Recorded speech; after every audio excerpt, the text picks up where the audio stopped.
Here, July 9th, and we're looking at the correlator box, and Victor has been working on the PSD part of it, getting which is a position sensitive detector to get the Z position of the speaker out, so we have an accurate Z displacement measurement using the PSD.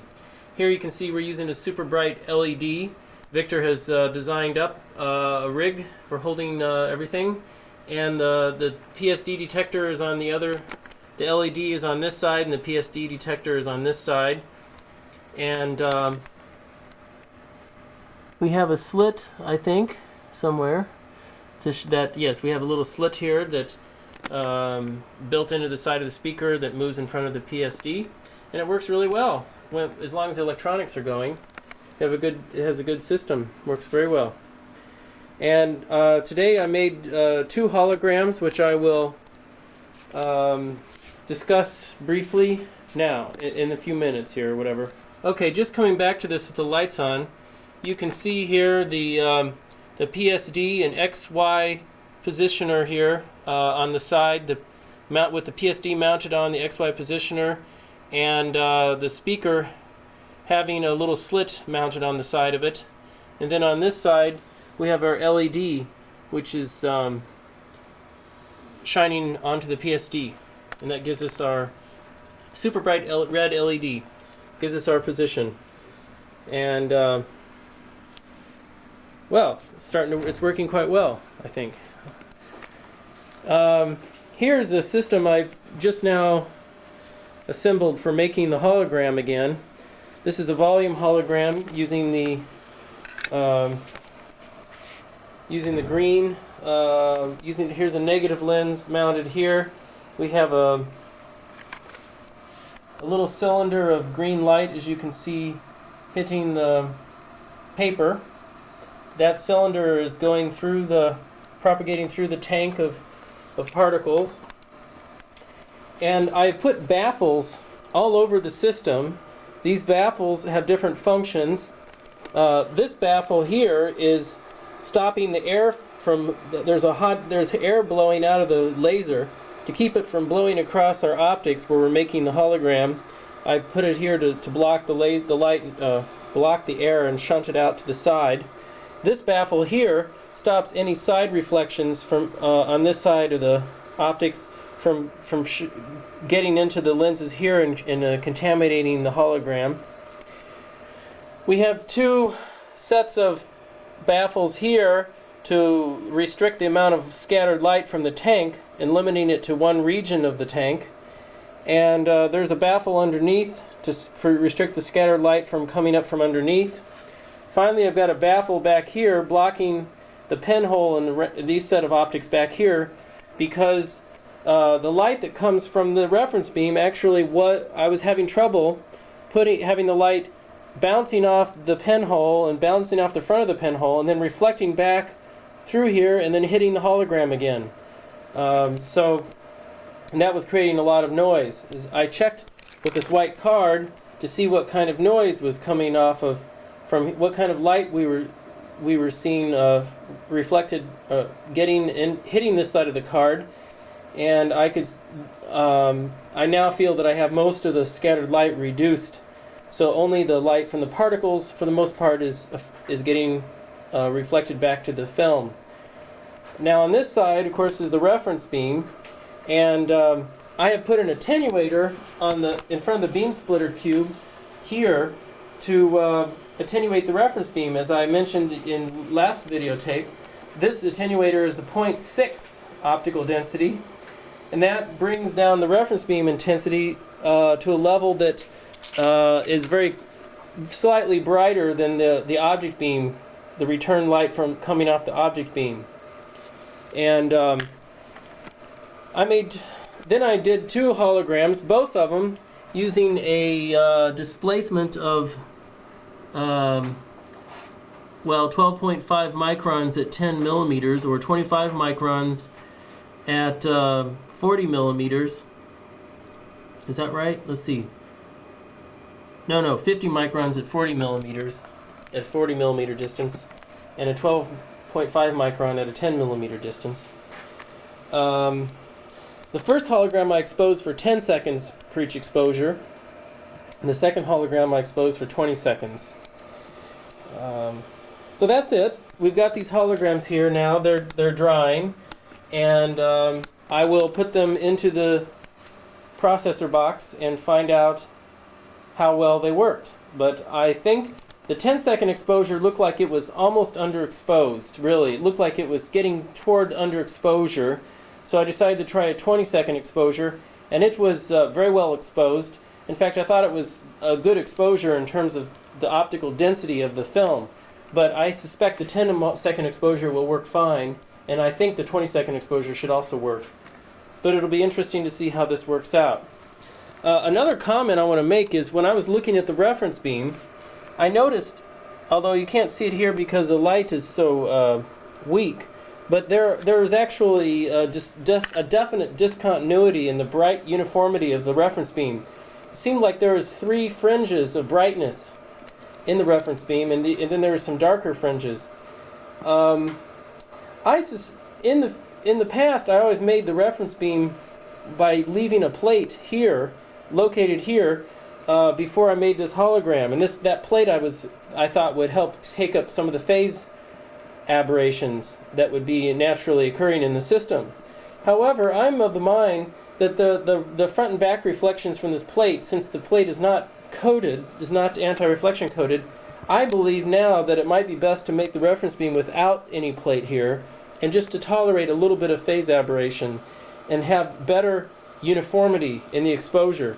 Because I think the misuniformity is coming from this plate being here, and I think we'll have a much more uniform exposed reference beam if I leave this plate out, because these 2 lenses are optically coated. The only thing not optically coated then would be the actual hologram and your test subject. Okay, that's it for now. I'm going to now have a look at these 2 holograms and change the laser over to the playback system and see how have a look at these holograms, see how they perform. Okay, this is the tank illuminated with the lights out. You can see the illumination very clearly. And from this side, here's the same tank with illumination from the other side with all the masks in front.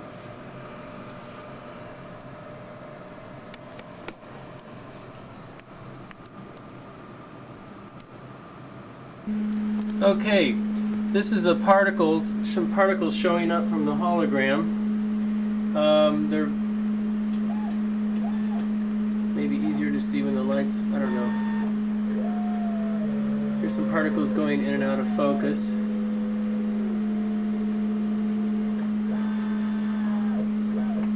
These are particularly strong particles. I'm not sure why.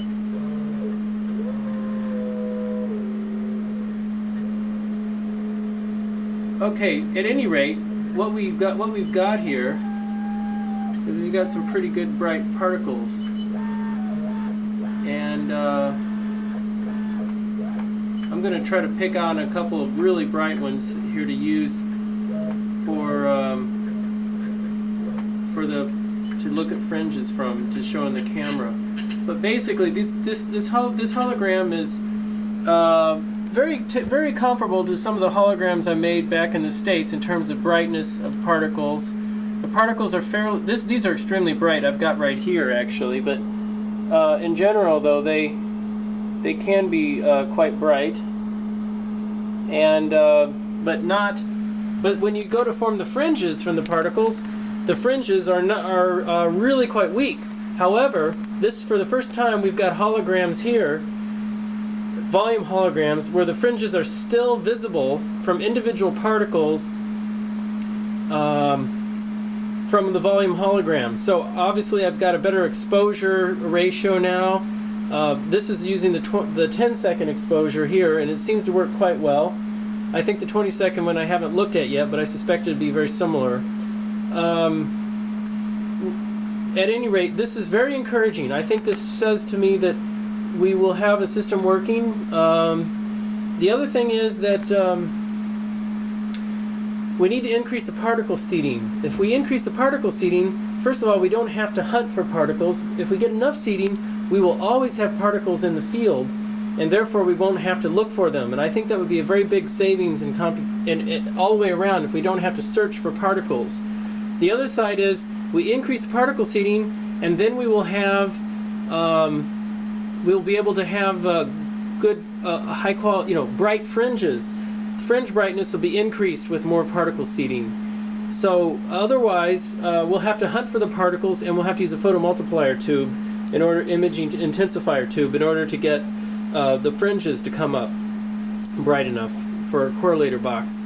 So in the future, the step forward is really to increase the particle seeding. Other than that, I think we've got a system that's working sufficiently well that we can test it, and we can test it. Let me try to get install the pinhole now so we can look at some fringes. This is what we see with the fringes from one set of particles, one pair of particles. And here we've got a constant bias. This is at the center of the experiment, so there's very little displacement here. At any rate, you can see the fringes. The fringes are not incredibly visible, but there is visibility in the fringes, and this is a very bright particle, much brighter than normal. So I think really if we don't increase the number of particles, we're going to have to use an imaging intensifier in front of the camera. But then I think we could get away with using low numbers of particles. But really, as I said before, so we don't have to search for particles. We'll have to worry about velocity gradients, but we can use larger numbers of particles and then not have to search for the individual particles, and to get good pictures in the future if we just have the increase in seeding. I don't know if I mentioned, but we messed up the correlator box today. I can't see it, it's too dark. But tomorrow we're going to have to rebuild the correlator box with a new hologram, and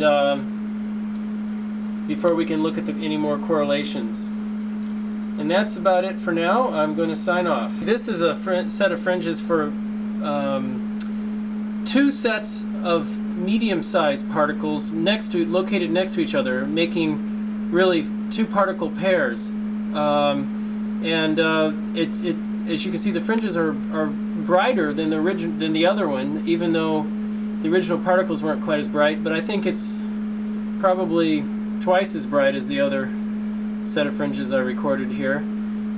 So obviously having more particles is going to increase the brightness of our fringes.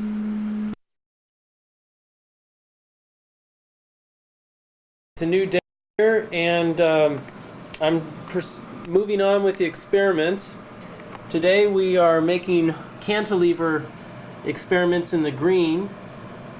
I have this cantilever set up now. I use Mathematica upstairs to model the ideal shape of the cantilever and how it should displace, and then I'm going to compare that with the experimental values. And the basic parameters are, well, that this cantilever is a distance of 100 millimeters from the front surface to the front surface of the hologram. The starting cantilever position is exactly, or nearly exactly, 15 millimeters to the right side of the hologram as you're facing the hologram. And the finishing position, well, what we nominally wanted was about 12 micron displacement, 25 millimeters across into the cantilever this way, which corresponds with 150 millimeter displacement at the 100 millimeter mark on the cantilever, which is where the plunger is pushing it, 100 millimeter mark. 12 microns corresponds to 25 millimeters here, and that corresponds to about 10 millimeters on this side. Now that 12 micron number is based on the theoretical calculations, but actually it's not exactly 12 microns, because what's really we tried to make exact was this position point here to be 150 microns. And that corresponds closely to 12 microns there. That's about all I can say. We made two holograms. The first one I tried a 5-second exposure, and I decided that was overexposed a little bit. I did put in an optical density filter of 6 in the way of the beam here before going on to the cantilever. That was not 6, 0.6, an optical density of 0.6. That was in order to dim some of this object beam here, because the light is so bright, so much brighter than necessary compared to the reference beam. The first exposure I did was 5 seconds for each exposure, and then I tried another hologram number 2, with a 3-second exposure. And actually, I probably should have done a 2-second exposure. I think even 3 seconds was a little more overexposed than what I needed. Okay, next we will have a look at some of the results here. I've put in the exposure for 3 seconds, the 3-second exposure hologram, and it's drying now as it sits here, and I'll move the laser over and see if I can see any fringes in it. I just want to add that the next experiment I want to try is this rotational surface here, which will give us a surface rotation in the XY plane, and that will allow us to calibrate how well it corresponds to, well, let us do a calibration make a calibration hologram with this kind of displacement, just to give us an idea about the effectiveness of the hologram in that way. Okay, so I'll probably do this on Monday. Make a next session. Make a surface hologram. In addition, we need to analyze the cantilever hologram, which I'm going to look at the fringes in a moment. And thirdly, I want to look at the volume hologram I made with the particle tank, where I did a depth displacement, where I moved it, rotated it like this. And I want to check out, hopefully we can get a graph of that one. If we can get these 3 holograms analyzed and graphed, I am certain that will be enough for a good paper. Okay, this is the system here. We've got the new hologram installed, and I am able to see some fringes on the screen. The fringes are rather weak, but they're there.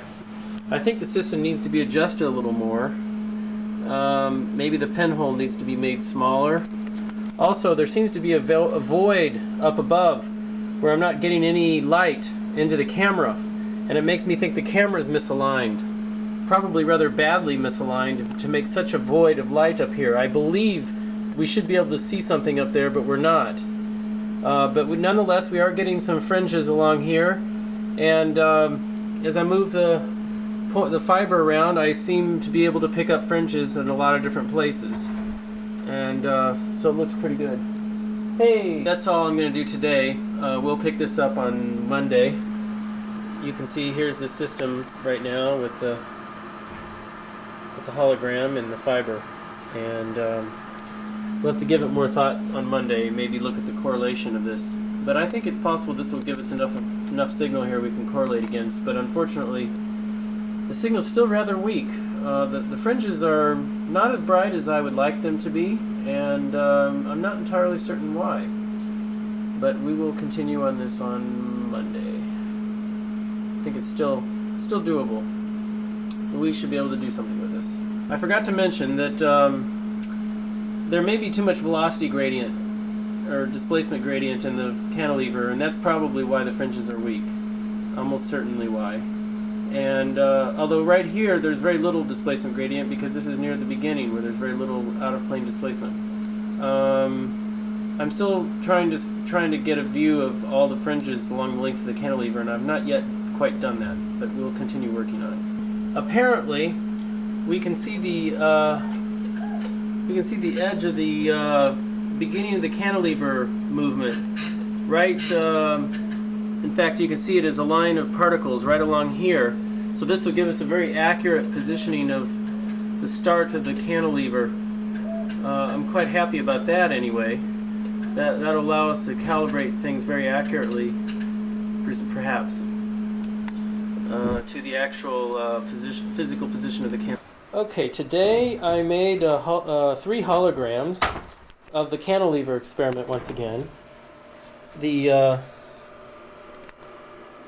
basic experiment, as you can see here. This time what I've done is I've put in a cylindrical lens, and making a stripe on the surface of the cantilever at the very far back.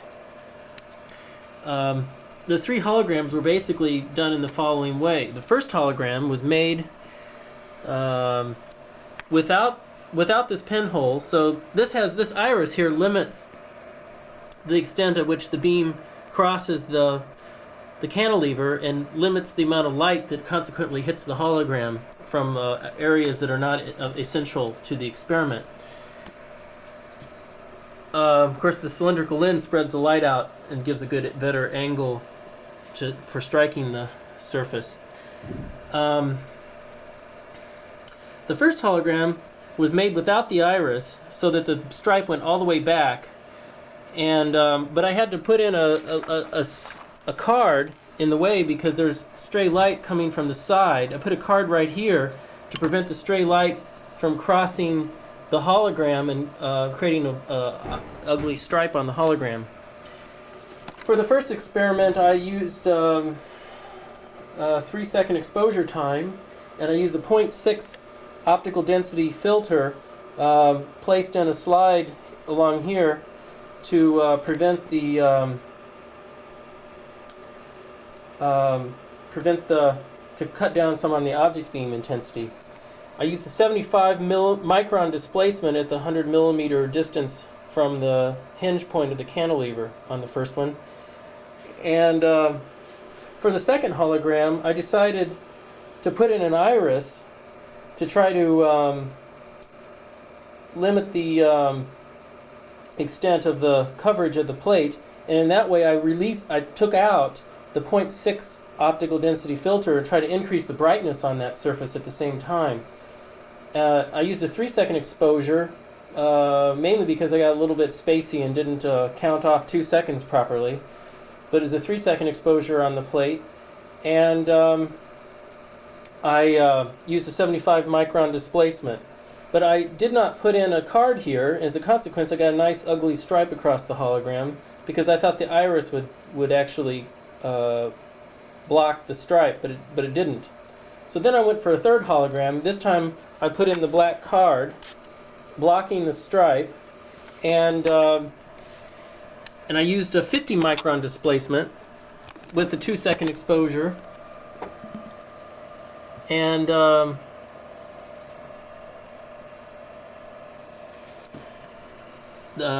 that was all I've done so far.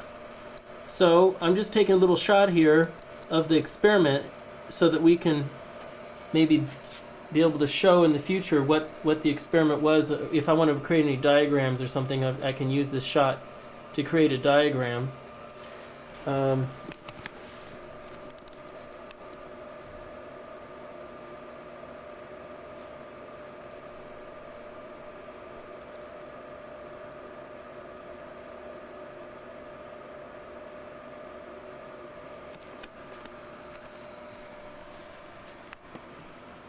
Of course, all this is done with 125 micron image shift back here on this pinhole. All right.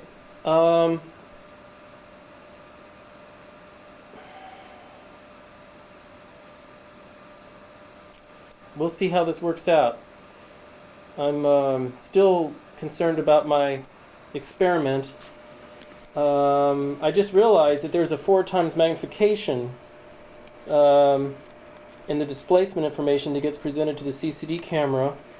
As a consequence, 10 micron, even a 50 micron movement here might be too much. We'll see. I might have to go to even less than 50 microns in order to get good fringes, because that is at the 100 millimeter point. What I'm really interested in is limiting. I did a computer model. Well, basically I just did some quick calculations. I don't want more than 0.1 micron phase shift over the 250 micron pinhole aperture that we see back here. But that's actually means that I can't have 10 microns really corresponds to 10 I really mean 10 microns here, because that means that this can only be, I'm sorry, it's 0.1 micron across the 250 micron pinhole, and 10 microns across times 25 millimeters corresponds to 10 microns at 25 millimeter distance. This thing can't displace more than 25 microns approximately, or 10 microns approximately. But really it's 1/4 of that value is what I should be using. So that's only 2.5 microns because it gets magnified by a factor of 4. So at least I believe it does. So 2.5 microns, that's 2.5 microns instead of 10 microns. We'll see, we're going to be close. Even the 50 micron displacement that I used here probably corresponds to something bigger than 2.5 microns at 25 millimeters. It's probably more akin to, well, maybe, yeah, we'll see. We'll just have to see. I have to redo the calculations. I may be even overshooting the experiment even now. Have a look at the results. Good news, the fringes are visible. In fact, they're very nice and bright. This is the start of the cantilever at the hinge point, and as I move the lever,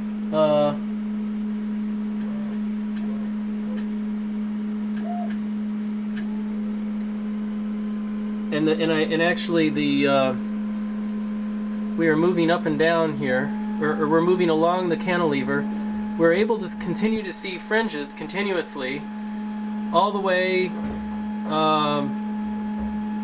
pretty far out to the other side, which I'm very pleased about.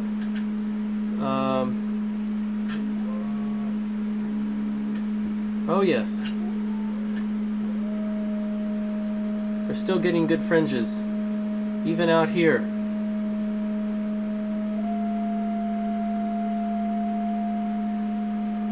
Oh, we're starting to get some real curvature on it at this point. Yes, I think this is going to make a fantastic experiment. Just utterly fantastic. We've done it.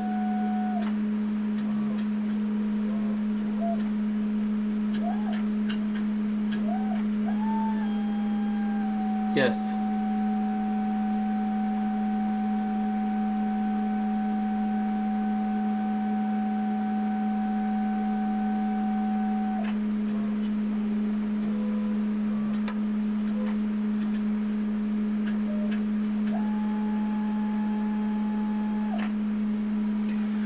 Okay, so I think we've got an experiment we can measure.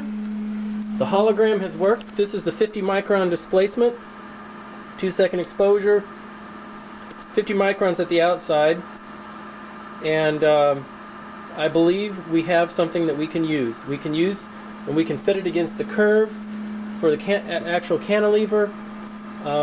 We should be able to do everything we want. This is fantastic. I think this will give us the basis, the foundation of a good paper. Very exciting.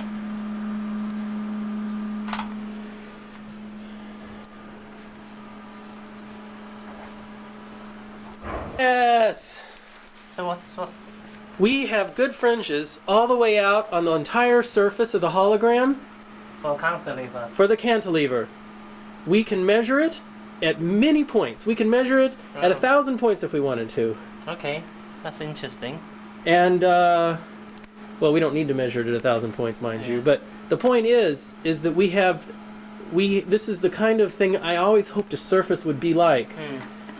But I had to limit the velocity gradients, limit the displacement due to the velocity gradients to being much less than what the capability of the optical processor is able to measure. So do you know where is the peak? Well, the peak is right here. Yeah. It's not like it. Yeah. So we can take a series of measurements at whenever we're ready. Yeah. And then we can plot that, and we can compare that to. We can make a comparison against the theoretical cantilever, because I know the numbers, I know what I used. We know everything about this. We've got all the numbers, so we should be able to do an exact comparison to the theoretical. This is very exciting. This is the first really hardcore experimental result I've ever obtained with the hologram. So, there you go. We are recording, doing an experiment of a very momentous occasion that is going to be a turning point for the future of the history of holography. And Victor is writing down the data here in a very meticulous fashion. By the time we finish, we'll have taken almost 75, or in the order of 75 points. Here we are at 30.5 millimeters into the hologram. You can see the fringe from the fringes. Very nice correlation peak. And there is the experiment with the camera. Okay, it's the following day, and what I've done now is I've made a plot of the data as it fits against the curve of for our curve that we want to measure. And I did a least squares fit for the scaling factor and the offset, since those are two values that have to be calibrated. The scaling has to be calibrated and the offset needs to be calibrated. So I did this calibration essentially by doing a least squares fit to the theoretical function. And as you can see, the curve fits very nicely. It's very well behaved within the bounds that we hope to see, and that's very encouraging. I think today I'm going to look at the other hologram that I made yesterday, which was a 75 micron displacement, and this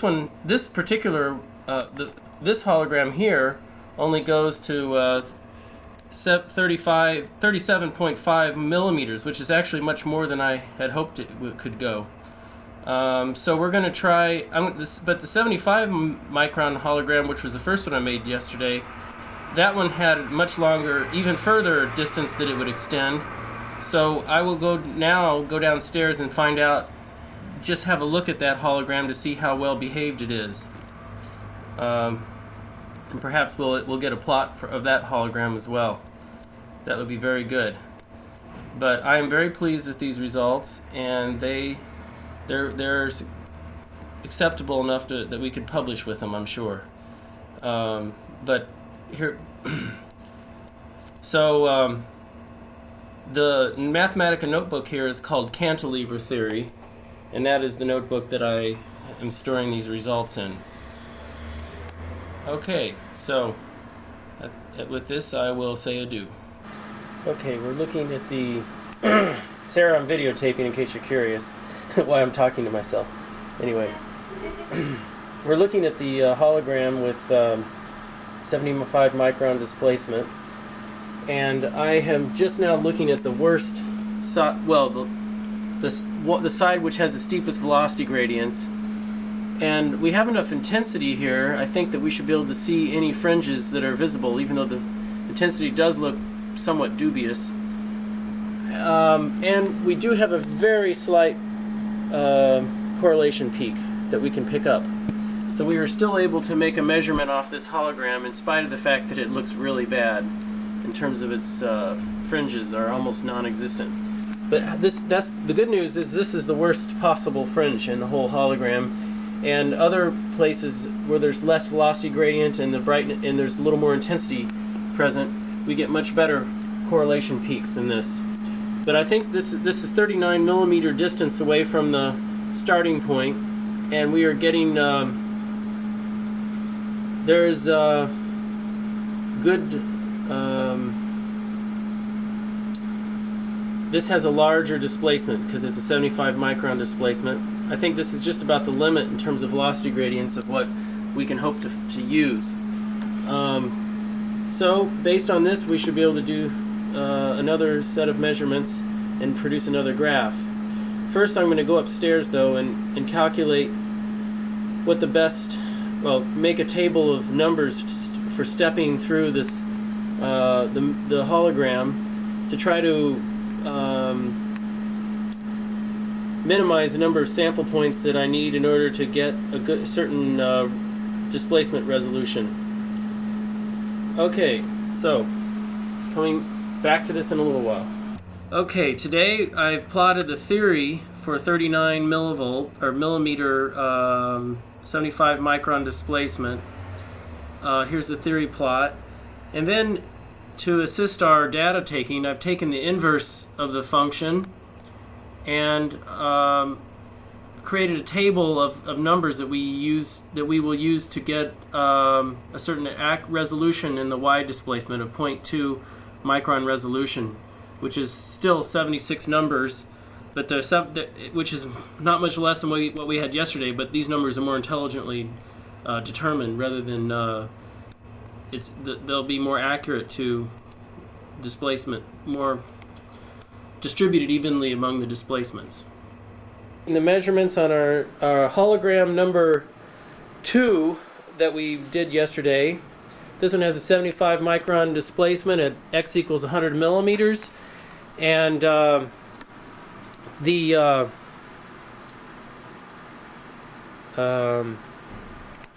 well, here's a nice correlation peak you see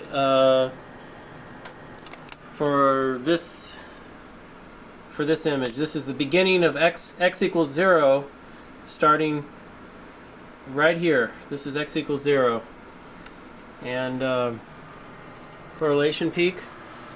So we're going to go upstairs now and type in these numbers and look at the analysis on the computer. No, I'll start with orange.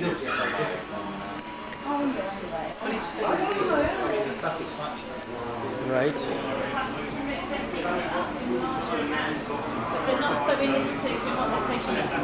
He's got a camera. Videoing us.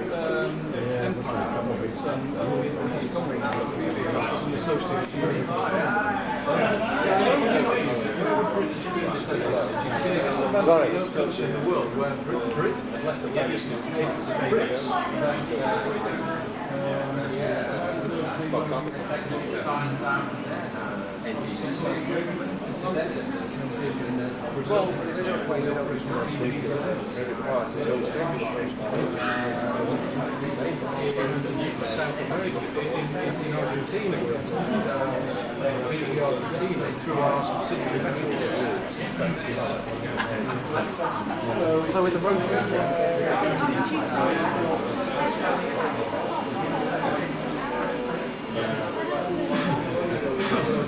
so they're not particularly favouring. Britain is not viewed necessarily as a terroristic organized partner. That was the places where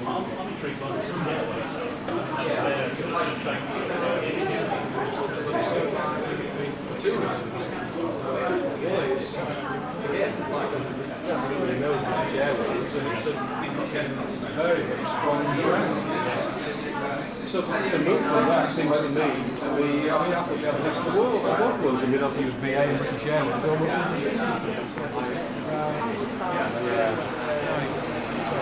You want me to take a picture of you? Okay, why not? Who are we waiting for? Oh, waiting for? Nobody. Is it recording now? Yes, I think it's recording.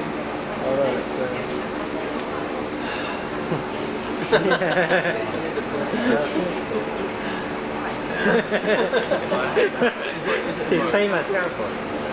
What's that? No. It's high 8 though, so it's quite good quality.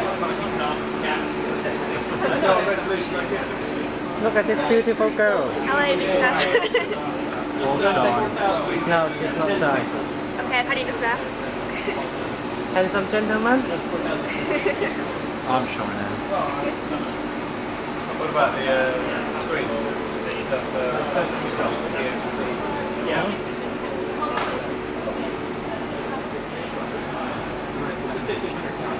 Oh, I see. I mixed up.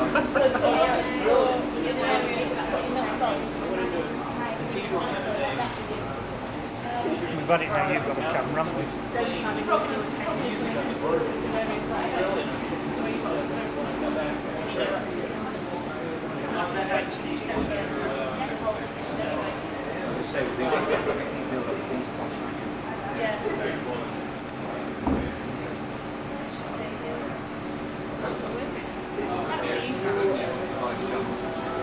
You're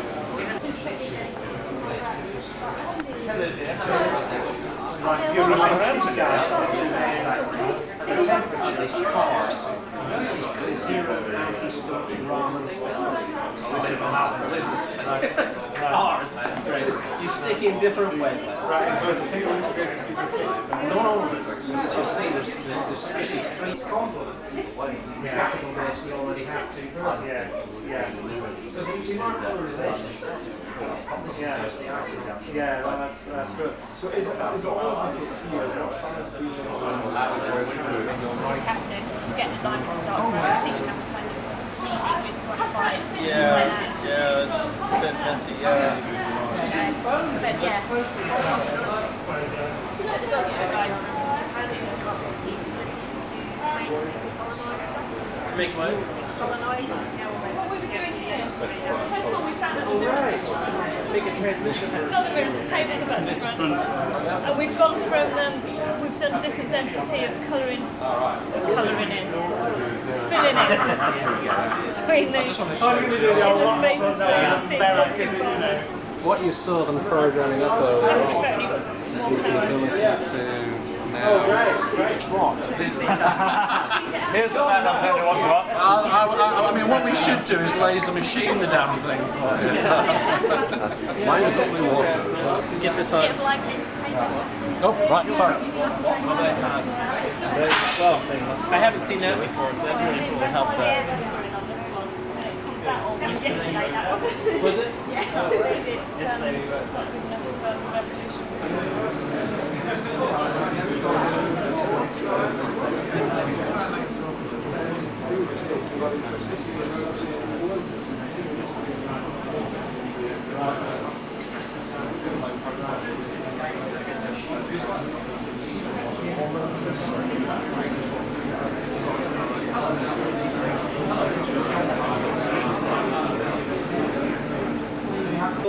Is that bad? No, it's okay.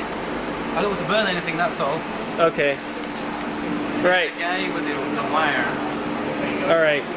Okay, I'm going to rerun the cantilever experiment. Focus. Come on, you idiot. There it goes. Rerunning the cantilever experiment, but this time I'm using a 50 millimeter length of illumination, and I've put it so it's halfway. It's just centered in the with the hologram, so it goes 25 millimeters on each side of the hologram. And I'm going to use a 50 micron displacement at the 100 millimeter point between exposures. I think this will give us a better result, and then we can analyze this result and hope for a better result. Our last two results we were able to plot. We got some nice plots, but I still think we can do better. So we're going to try this. I'll do a 2-second exposure on each hologram. Okay, signing off now until after this hologram's done. It's another day here in the grueling laboratory of the optics group at Loughborough University. Not so grueling.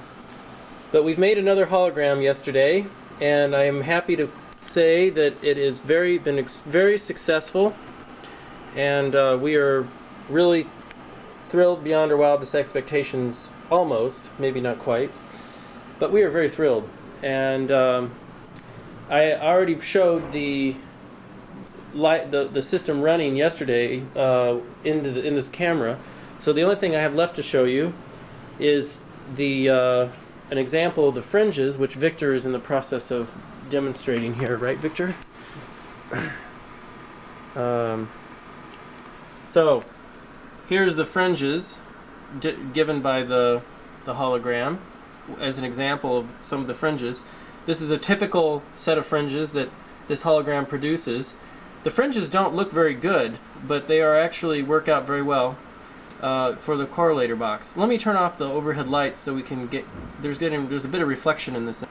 Okay, so here we've got this is not synchronized at all with my camera, but nonetheless, here we have some fringe images, and this is the correlation from the fringe, from those fringes.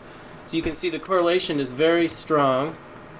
If I turn the brightness down, it actually looks very nice because it suddenly ends up looking as if, the noise is very much below the signal.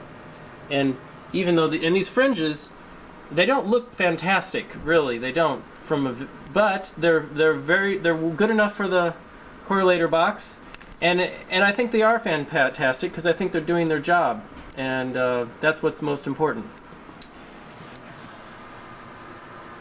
So this was just as in review. This was the 50 micron displacement cantilever hologram at for x equals 100 millimeters.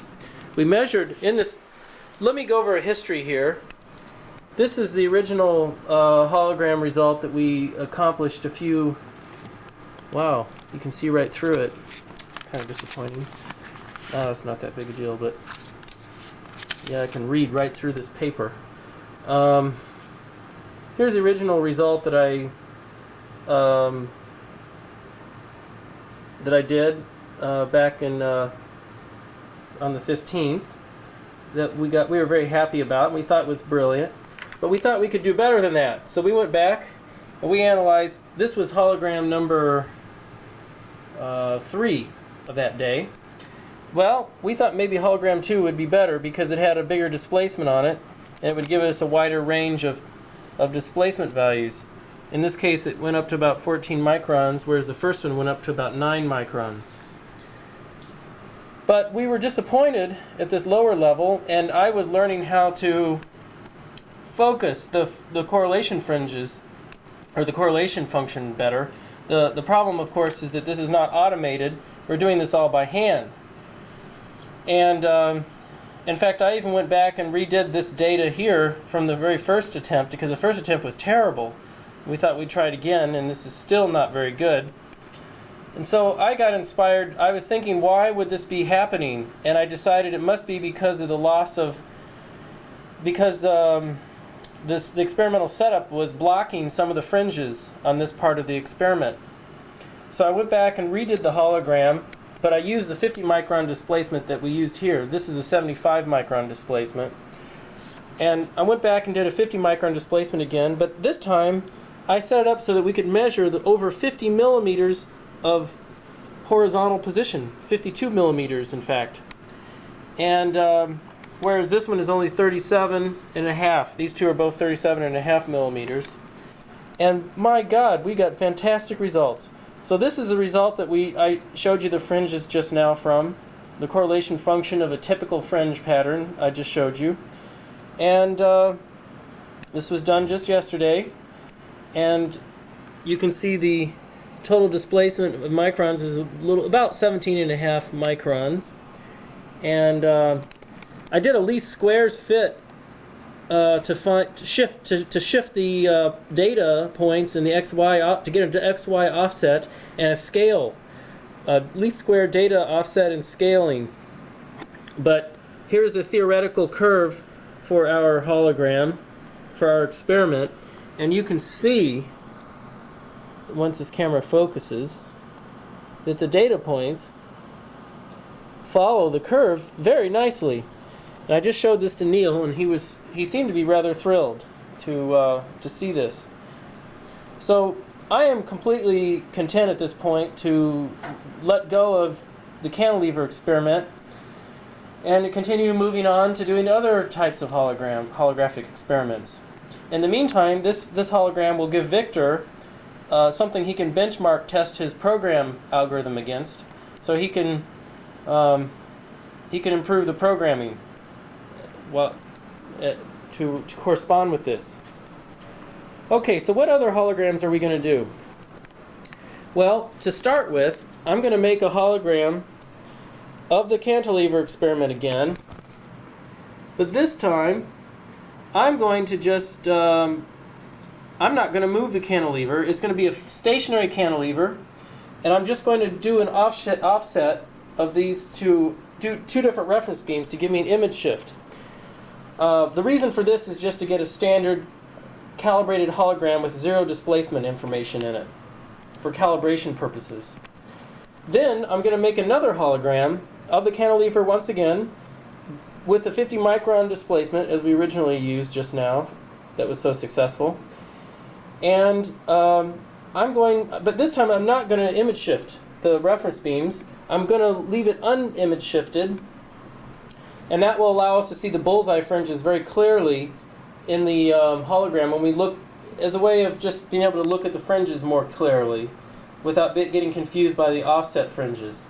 But this that hologram will not be able, we won't be able to measure it with the optical processor because the correlation peaks will be on top of the zero order peak. But that's not important. We won't use it for measurements.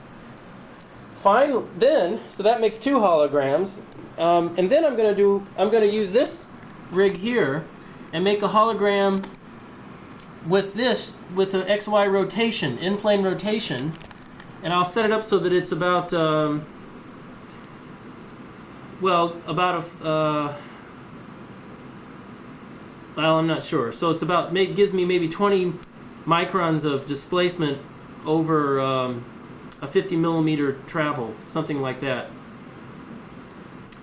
And and then finally I'm going to make 2 more holograms. Well, let's see. Do I need 2 more? No, I guess I only need 1 more hologram. I'm going to mount this translation box underneath one of these 2 experiments. I'm not sure which experiment. It might be under this one, actually, depending on which one is easier to hook up. And I'm going to do a hologram with a calibrated displacement of, say, 25 microns in the Z direction. This will allow us, and then by using the hologram with 0 displacement and 25 micron displacement, we can then calibrate the PSD very accurately to an absolute standard, and that will allow us to then compare our data, get our data points from an absolute scaling on the PSD rather than relying on curve fitting methods to a theory. Ultimately, we need to be able to scale it to an absolute standard, and that's what we're going to have to do, and that's what these 2 holograms will buy us. In fact, I'll probably do those 2 holograms first. I think I'll mount this one right underneath this one immediately, and then I'll make 1 hologram with 0 displacement, and then another hologram. I'm thinking on my spot here, but first thing I'll do is I'll make a hologram of the cantilever with no reference beams, only 1 reference beam. Hologram of the cantilever with the 50 micron displacement. That'll be first. Secondly, I mount this on here underneath it, and I do 0 micron displacement with offset, and 25 micron displacement with offset, and for calibrating the PSD, or I might even do a 50 micron one also, and then finally, thirdly, I mount this up, and I do XY rotation. Okay. That's it for now until I get on with this experiment and get a little bit further along. We also need to do some statistics on these data points. I want to try to calculate the standard deviation, get some very statistical information about this graph to support the paper. Very important, and that is that I've learned. Oh, never mind. I have learned. It's not working. Is it turned off? Okay. That is, to get the most accurate focus, what you need to do is turn the intensity of the screen down so that you can just barely see the spot on here. And then it's much easier to find the optimal position. And what you're really looking for is you're looking for a spot that is, first of all, circular, and secondly, the brightest image, and the circular image, because there's no distortion when it's in perfect focus. It tends to be have the least amount of distortion in it, at least that's my theory. At the same time, it tends to have tends to be the brightest spot as well. But you see, when I turn up the brightness, what happens is you can't really tell where the peak of it is anymore, because the phosphors they don't give you that much dynamic range. You can only look at a little bit of dynamic range at a time with these phosphors. So by turning the image down so that you can just barely see the screen, it gives you the very peak of the correlation function. And that's really what you're searching for. You really want to look at the very peak to get information about it. And this sort of automatically thresholds the screen. And I think this is what Victor's algorithm is going to ultimately have to do, something very much like this. Okay, so that was a trick that I learned to get the best focusing, to do the best focus by hand. And that's what made these last results so much better than the other results. Alright, I thought that was worth getting on camera. Noticed that the line along the cantilever was not perfectly horizontal. That was giving us some problems when we were analyzing the hologram. We had to keep adjusting the vertical positioning to stay on the line. So what I've done is Victor has helped me, and the two of us have managed to calibrate the line with a ruler using a bit of black tape on the ruler to get the position of the line horizontal, to ensure that it's horizontal, and then rotating the cylindrical lens to keep to make it to ensure a horizontal line. Because of this, I think there's a chance we could make a better hologram. The hologram would work better for automation. So I'm going to rebuild the same hologram we did yesterday, make the same exact thing, except I'm going to use it with a better horizontal line, and I think that'll help us get better results here. So we'll make another hologram just like we did yesterday, but just we'll call it number 2 or something, standard number 2 or something, but it'll 50 micron displacement at 100 millimeters, just to maybe we can slightly make things easier for automation when Victor does automation. Previous hologram, which was I just finished making a new hologram just like I did yesterday of the cantilever experiment. I labeled it number 1, 71797. Now I'm going to do the cantilever experiment without changing the reference beams around. So just no reference beams, the same reference beam, both exposures. I'll label it hologram number 2. Okay, that's all for now. A series of dial gauge experiments, and when it claims to be 50 microns of displacement on the dial gauge, or on the micrometer, it actually ends up being 61.25. Is that right, Victor? Yep. 61.25 microns, or thereabouts. Let's say 61 microns, plus or minus standard deviation of about 1 micron, because there seems to be about 1 micron of play in the readings that I'm getting on the dial gauge, or on the dial gauge as I vary the experiment. But 61 microns nominally is the actual displacement, not 50 microns, even though it says 50 microns on the micrometer.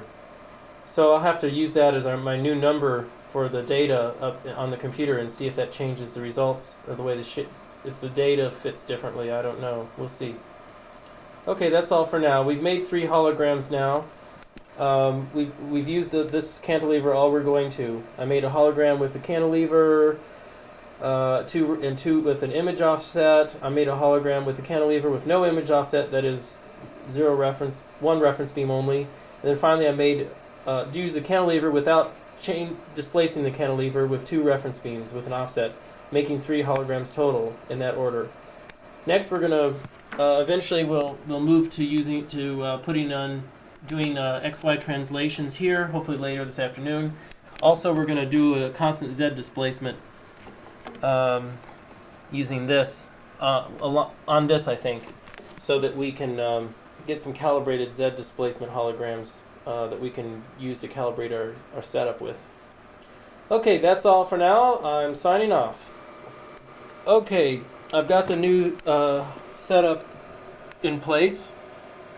I've taken dimensions for determining the position of the line with respect to the center of the pivot, and I have determined how much I want to rotate the plate. I'm going to make a hologram now with this new plate on a rotation, which will have both X and Y movements. And I'm going to move it in order to have 5 microns of movement for every 10 millimeter of distance from the radius. I will actually move it 18 microns from on this using this gauge as a reading. Okay, we're going to go on and make the hologram now. This will be hologram number 4 of the day. 4 and 5. Hologram 4 was with the rotation with an image offset. Hologram 5 was the same rotation, 18 microns on this scale, with a no image offset. Now I'm going to do some translations. I've got a micrometer on the back of this thing, and I'm going to translate first 0 displacement with an image offset. Then I'm going to do 25 microns and 50 microns, respectively, each with going back, constant translation backwards.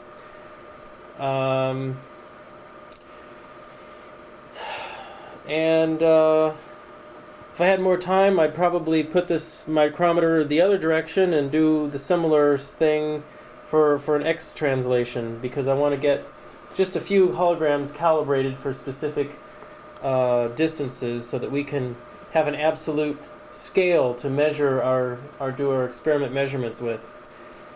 Well, here we go. 3 more holograms. These will be holograms 6, 7, and 8 done today.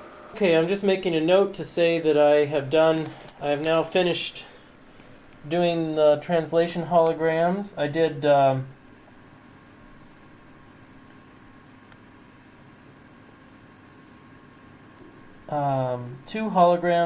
4 translation, I did a 25 micrometer shift and a 50 micrometer shift, both, first of all, with image displacement, and then secondly, without image displacement.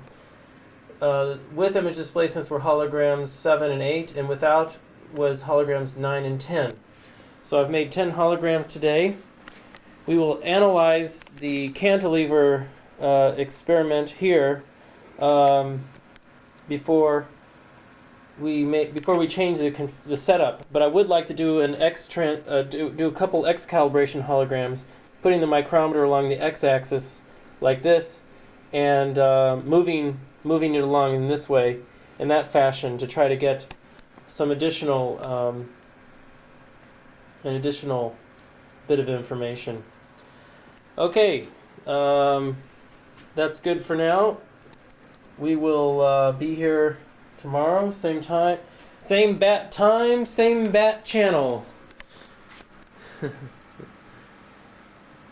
Here's all the holograms we've amassed in the last month, I guess it would be. Something like that. We've made a lot of holograms recently. Okay. Okay, it's Sunday, and I've decided to make a visual record of some of the holograms that I made last time. In fact, I may do every one of them. I may end up doing every hologram. But this is a visual record of the cantilever experiment number 2 of 717. This one has no image offset put into it, but I think it's quite interesting how the fringes change. In a moment, okay, my battery just went out on me, and I had to run upstairs to get another battery. Not a very happy situation, but I now have a new battery. Anyway, here we go. This is what the fringes look like when I move them through space.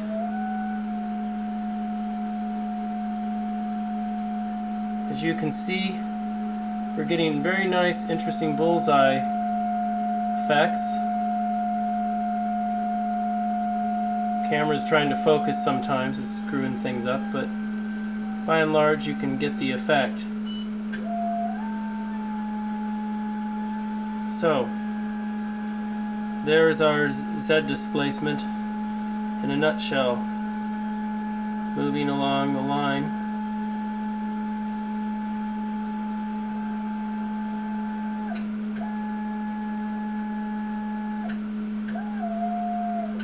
Okay, so that's hologram number 2. The cantilever with 61 micron displacement at 100 millimeters, and this is no offset, no image offset. Okay, here's another still just showing some more bullseye fringes. The fringes don't look that good when it's frozen like this, but that's the way you have it. Good, but they just don't look so good when they're digitized, I think. I think I've improved the fringes slightly. We'll see if this looks any better. Still, it doesn't look that brilliant. It's good though. I mean, it works fine, but this is a surface displacement. There's a lot of spec. Hologram 3 showing zero displacement, just the image offset, regular image offset. Looks pretty good. Okay, I've just switched to manual focus. I think it looks a little better if I focus it manually. Yeah, it looks good. Changing the shutter speeds, but that doesn't help much. It's probably the best shutter speed to use. Okay, this is hologram number 4. This one is the rotation plate. I'm going to now run it through its paces, so you can see how the fringes change as we move. I believe there should be a rotation, a shifting of the fringe. The fringes are tilting. Yes, they are.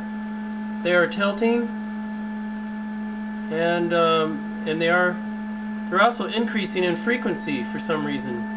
Oh, I suppose that's perhaps because there's more. I'm not sure why the frequency increase, but seems to be working by and large. Okay. I just noticed that the correlation function is quite interesting with this thing. As you're moving, as I move across the fringe space, notice the correlation function moves quite steadily as a function of my position, just as you would expect, because in fact, we do have a moving fringes. However, this function may not be in focus because, in fact, I am not able to focus it at this time because it's not wired up properly. So it's actually not focusing. This is not a focus function. We need to do this properly. I need to wire it up, and I'm not going to take the time to do it right now. I just want to get the basic idea here across.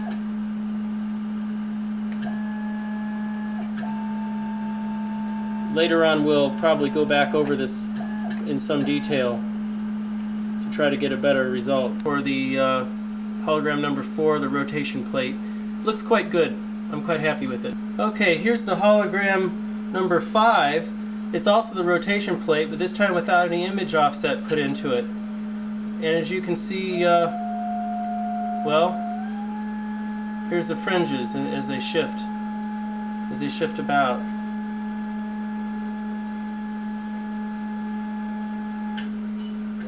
That's one side of it.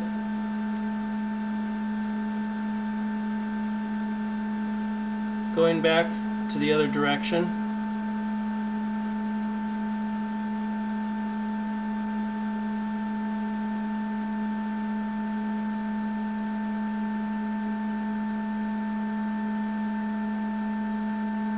I almost think I'm seeing some bullseye fringes here, which I don't fully comprehend why that would be, but we'll have to think about the maths of it. There really shouldn't be much in the way of bullseye fringes unless there is this very slight out of plane component. Okay, so that's this. That's pretty good. Number 5, it seems to be working. Okay, here's the first in the series of the test calibration plates. This is one with zero displacement. Another actually identical result. This is hologram number 6, which is an identical result to hologram number 3. Okay, here's hologram number 7. which has a 25 micrometer displacement value put into it. Yeah, sure enough, you can see the curved fringes. They're very evident. There also seems to be some very large scale fringes here, but I think that's an artifact in the original reference beam. The original reference beam was not as uniform, did seem to have some non-uniform stripes down the middle of it. I think it's a consequence of making the reference beam HOE with the dummy hologram in place. The interference in the hologram, I think, has messed things up. It's better, I think, to try making the reference beam in the future without a dummy hologram. But nonetheless, very evident curved fringes, just as we would expect for 25 micron displacement. This is with an image offset. Okay, here's hologram number 8 with the 50 micron displacement. And yes, we have even more curved fringes this time. Very significantly curved fringes, 50 micron displacement. I don't know if this is out of our range to read or not. This is looking like it's getting near the edge of what we're capable of reading. But this is with an image offset. Hologram number 8. You just now saw hologram number 7 with the 25, but this is now hologram number 8 with 50 micron Z displacement. Here's one of the most beautiful results of the day. This is hologram number 9, 25 micron displacement with no image offset, and you can see the beautiful bullseye fringes. Very, very clear and just completely evident, self-evident. I bet you the next one is going to be even more beautiful, the hologram number 10. But this is hologram number 9 with 25 micron displacement, no image offset. Yes, I was indeed correct. This is hologram number 10 with the 50 micron displacement, and this is even more very beautiful bullseye fringes. Just a perfect example, almost an ideal product here of a nearly perfect fringes. Just what we could possibly hope for. 50 micron calibration plate. Looks fabulous. I think we've got these calibration plates in hand. Next, we're going to have to try doing some X calibration plates so we can get the XY dimensions calibrated properly. And I think I'll do that. As a matter of fact, I think I'm going to do that right now. As soon as I'm satisfied with finishing with this, which I believe this is enough for me. Okay, I've set up the experiment now for doing calibrated X displacement measurements. As you can see, I've got the translation stage reversed, so it's moving in this way, parallel to the holographic plate. I'm using the cantilever, or it's not cantilever, I'm using the rotation stage as my surface, but purely as a surface. It's not actually going to be rotated during the experiment. And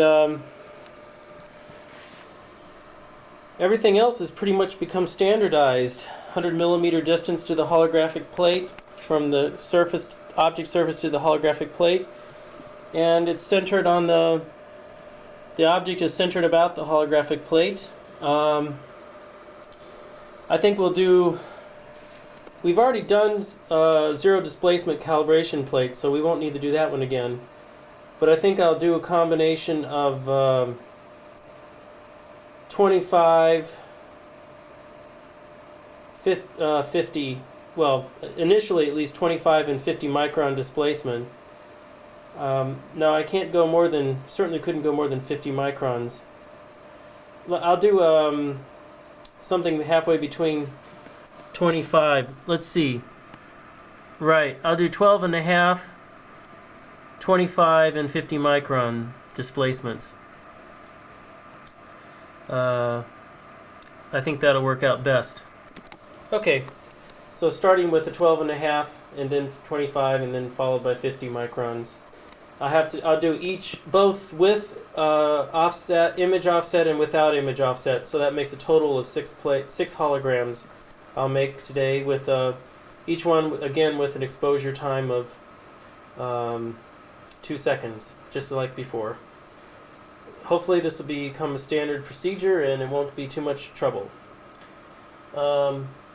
Okay, that's it for now.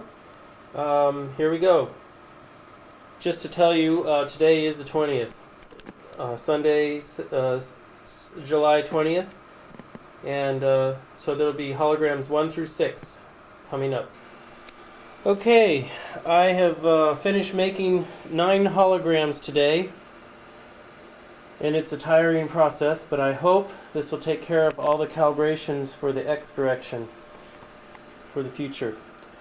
I will go over, I have recorded in the manual, in the book here, the different holograms and what they are. The first one is about 12.5 microns displacement. Second one is 25.4. Third one is about 50 microns, all with offset. And then 4th through 6th are same as 1, 2, and 3, except no offset. Finally, 7, 8, 9 are the minus of 1, 2, and 3 with an offset. And that's what I did today, 9 holograms. I've written down what I did on the other days, 7, 17, and also 7, 16.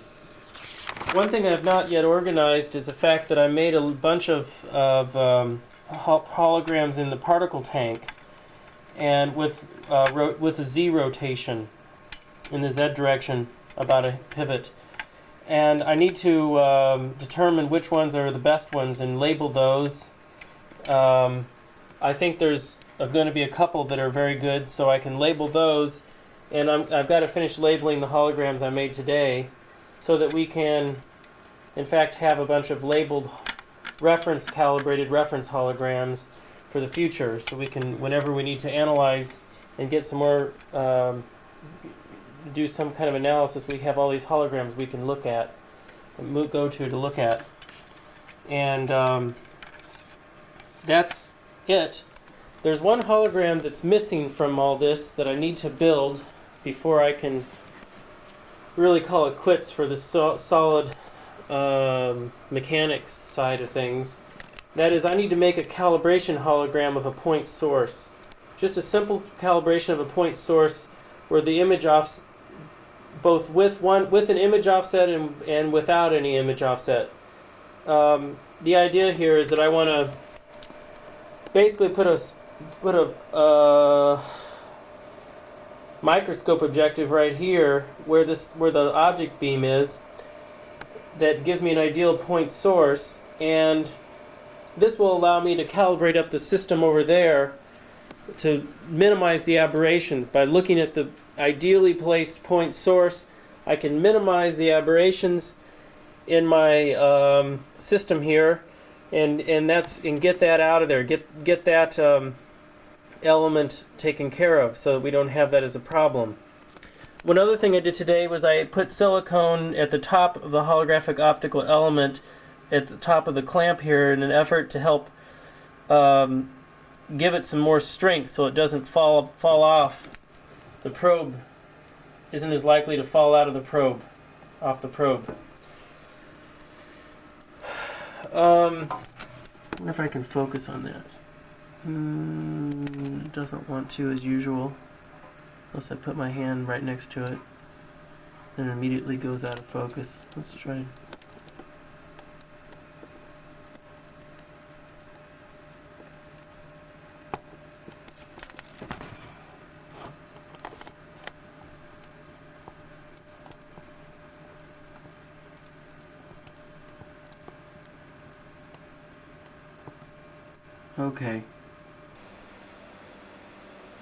Okay, well that's it for now. I'm going to think about making the calibration hologram of a point source.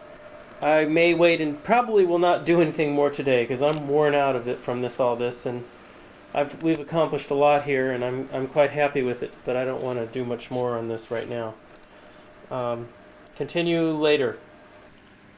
This is just showing the basic setup.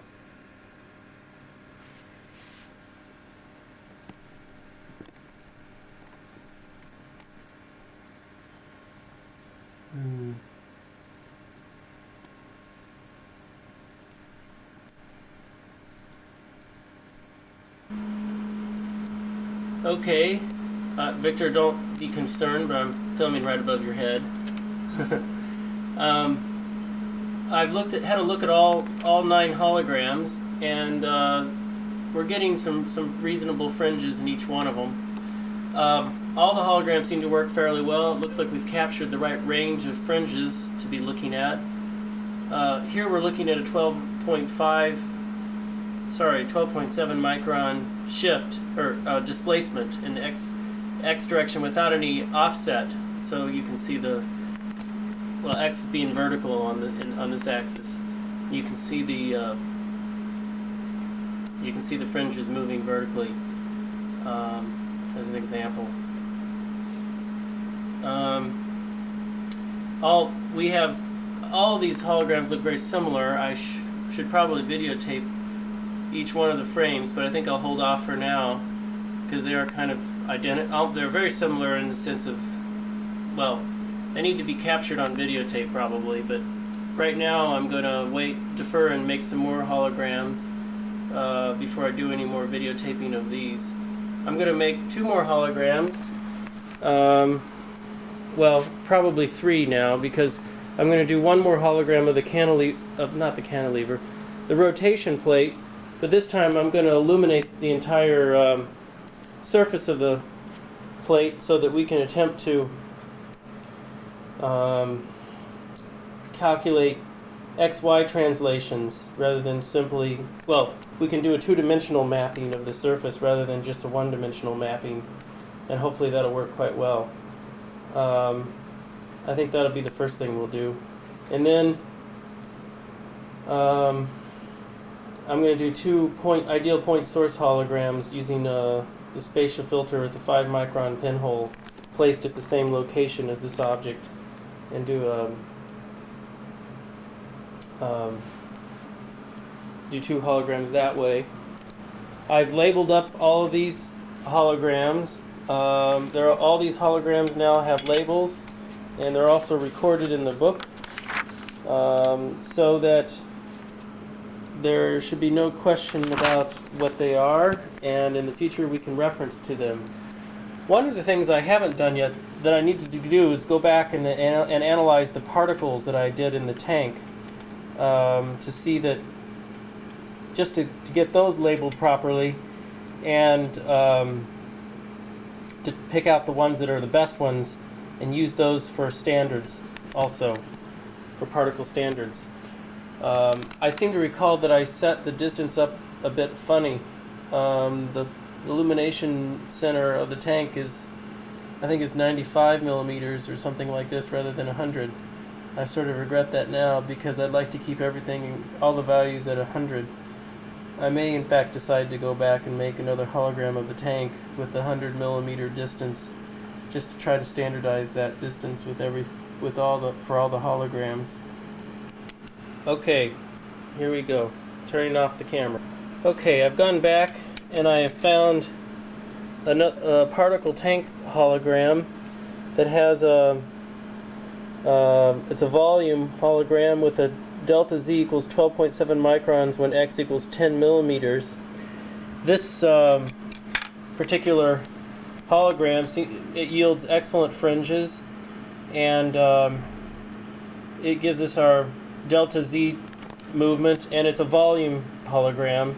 I think it has everything we want in a particle tank. It is at a slightly different position in the Z direction. I think it's at about 95 millimeters rather than being 100, but I think I had this recorded on videotape earlier. This is, I believe, around 12/9/97. Sorry, July 9th, 97 is about when this hologram was made, but it might have been a day or two earlier than that, perhaps July 8th, because I recall that I didn't label it on the day, and I sort of guessed which day it was I made it. Okay, so that gives us a good tank hologram. We've got every other hologram is in good shape. The only thing we're missing now is I think I should do a two-dimensional illumination of this surface, so you can get a surface rotation that's two-dimensional, and that would be our missing link for this on the surface displacements, getting a two-dimensional surface as opposed to a volume. And that's really it. Then we've after that, I think we'll make the 2 calibration holograms of pinholes, and that should do it. Okay, I've set the experiment up again. For trying to do a little more of a two-dimensional kind of measurement, we've illuminated sort of a rectangular area. It's not exactly even illumination. In fact, there's quite a bit of non-uniformity in it. There's kind of a intense oval around the central region. Then it gets abruptly weaker, less bright outside of that oval. But the overall area, it looks fairly rectangular. We will try this area out, and hopefully it will allow us to, well, hopefully we can get some holograms from it. That's all I can say. I'll have to try it before I can see. I think initially I'll try a 2-second exposure, just like I did before. And we'll see if we get enough if the fringes are bright enough to be visible. We'll have to, I'm not so confident with this one, but it's worth giving a try. I'll rotate it 18 microns on this dial gauge up here, just like I did the last time, to give us a similar kind of rotation overall. Okay, making the hologram, and then making the hologram now. Okay, I've made a new hologram, and actually I have made 4 holograms since I spoke last. And all of these holograms have, well, let's see. The first one was constructed with an object beam so that it illuminated the surface like this. Now the light was very non-uniform and very bright in the middle, and it also overexposed the plate quite badly, even with a 2-second exposure. What I've tried as a second attempt is to use just the reference beam intensity itself as the illumination source for the object. And I use this, and on this, the first hologram I made with object illumination, I was very loath to find any good fringes in the object. It just seemed like the hologram was overexposed and that the fringes were barely visible, if present at all. And also the surface was not very well uniformly exposed.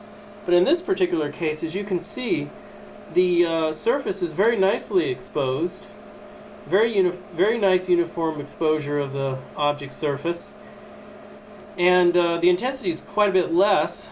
This will, of course, result in, well, a different kind of exposure being required.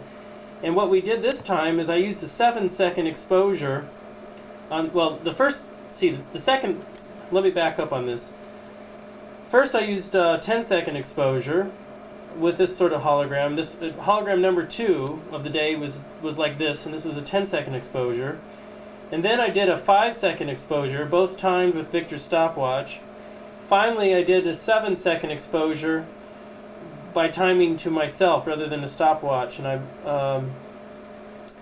so of the 3 holograms I made, I think the 7-second exposure seemed to develop the best, have the right amount of development. The 10-second exposure hologram seemed to be overexposed, and it took forever for the bleach to bleach it out. The 5-second exposure seemed a bit underexposed to me, slightly. So the 7-second exposure seemed to have a pretty good exposure. There's another problem I've experienced, and that is that the illumination doesn't appear to be completely uniform for one of the reference beam angles.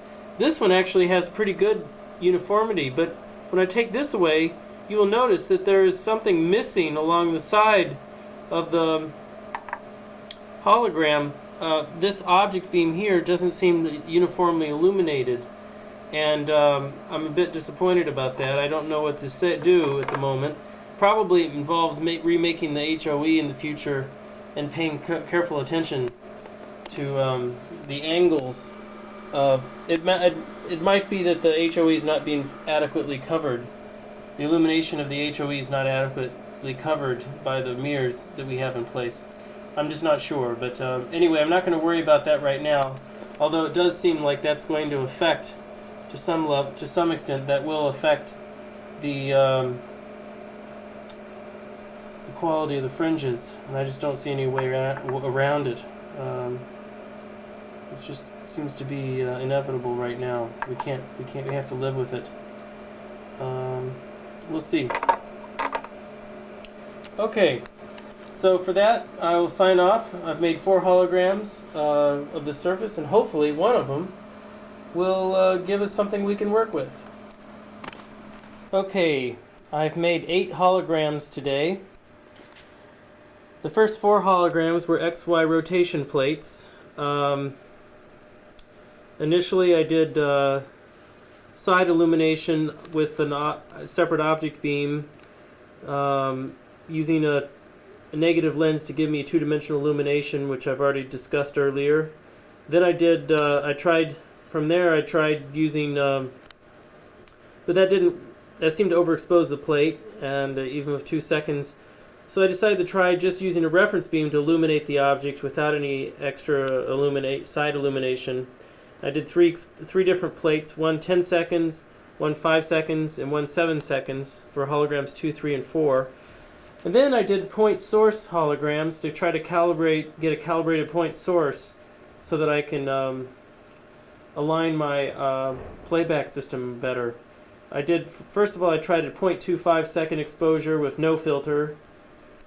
No optical density filter on the object side. Then I did a 2-second exposure with an optical density of 1. Then I did a single point source of 5-second exposure and an optical density of 2. Finally, I did 2-point sources with 5-second exposure and an optical density of 2. The reason I chose optical density of 2 is that's the maximum optical density we have filters-wise. And I realized that since we're just imaging a single point, the actual brightness of the point could be extremely weak. And even if optical density of 2 is overly bright from what it needs to be, and still yield a successful result. Nevertheless, I used a 5-second exposure. The plate seemed to be reasonably dark. I think it's going to give a pretty good object beam, pretty bright beam, pretty bright image with these exposure times. 5 seconds still didn't overexpose the plate, however, and it was probably I could have cut back on that and made it a 2-second exposure, and I think it would have been fine. But 5 seconds should be fine also. There we have it. I'm waiting for these plates to dry up a little bit, and then I'm going to put them in the system and have a look at them for the point sources. I'm looking at the last hologram I made, which is one of 2 point sources for the calibration, for making calibrations. You can see the fringes are incredibly bright, almost blindingly bright from a camera, from an interrogation point of view. The beautiful thing about this result is this hologram should be very nearly, the point is very nearly at the center of the plate, within a fraction of a millimeter to the center, centered about the plate center, that is, and it's about within a fraction of a millimeter distance of 100 millimeters to the plate surface from this point, these 2 points. That is using the reference beam offset method. And so this will give us a very accurate way of starting out our system to get our system initially calibrated before we do any more work. We can say, aha, this is 0, 0, 0 in our coordinate system. This gives us the origin of our coordinate system in essence, which is a very nice thing to be able to have, because then from then on everything else can be referenced from this point. This is our reference hologram in essence. And you can see the fringes aren't perfectly uniform all the way around the edges, but they are pretty well visible everywhere, which is encouraging. That seems to show that yes, the camera is reasonably aligned. There's reasonable amounts. The optics are reasonably well aligned to the actual particles at this point. What I need to do now is look at the particle images and try to determine the camera position to minimize any distortion in that image. And that is the critical thing to getting the alignment of the system correct, is to look very carefully at the particle image quality and try to maximize that image quality. Do any more work. I think I'll have a quick look at the image quality, but this is the end of the day for me, and I'm pretty well tired. So after making 8 holograms today, okay. It's been quite a while since I've done anything on this videotape, but that doesn't mean we haven't been sitting around doing nothing. Actually, for the last roughly 2 weeks, 3 weeks, we've been doing mostly software programming. I have finished making pretty much all the holograms I want to make for solid mechanics. We may make 1 or 2 in the future, but right now I'm happy with the ones we've made. And now we've been concentrating on the software side of things, getting the software working. We have the machine actually automated now. You can hear the motor whining occasionally in the background. This is actually a fully automated system. It does a search for the peak of the correlation, the center of the correlation peak, and watch the fringes here. In a minute it'll move, we hope. Yeah. So the computer is now running everything. It is in charge completely. We have the correlation search algorithm is very robust. Only thing is we want to make sure that we have, in fact, a good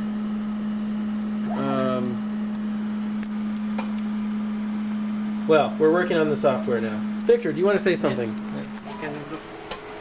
Oh yes, okay. Well, we can't really see the digits very well, but we've got. This is the Unidex machine controller down here. The computer is controlling it, which it in turn runs the stepping motor system.